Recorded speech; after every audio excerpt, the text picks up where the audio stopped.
Africa was the source of much of Europe's development, so it's particularly ironic that in the last several hundred years, so much has been done to dismiss or misrepresent this fact.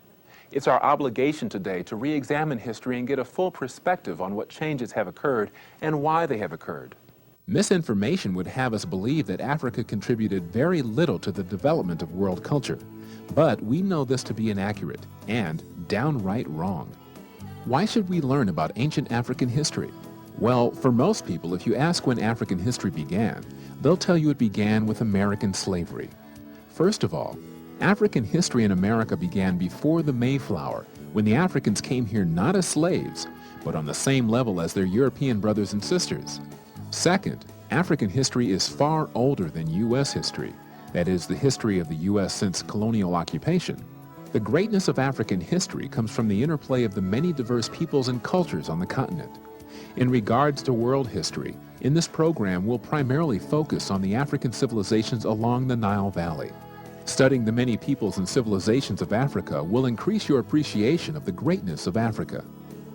Before we can acknowledge the greatness of Africa, we have to first acknowledge what is African. No other civilizations in the study of history have to be defined as Africa does. For instance, there is a common misperception that Egypt and the great civilizations on that continent are somehow apart from African history. This is, of course, false. Egypt is Africa, and the people of ancient Egypt were African, unlike the multicultural mix that makes up modern Egypt. History has a weird way of being written by the winners. That means whoever is dominant in the world seems to be able to rewrite and retell history from their perspective. This is especially true in Africa. In fact, the many names that make up the great areas of Africa were renamed by the European civilizations that rose afterwards. Indeed, the word Egypt is one of countless examples. The original name for this land was not Egypt, it was Kemet.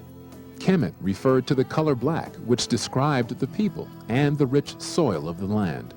In this program, to avoid confusion, we will be referring to the land of ancient Kemet as Egypt. Our story begins about 20,000 years ago when people began farming on the banks of the Nile River.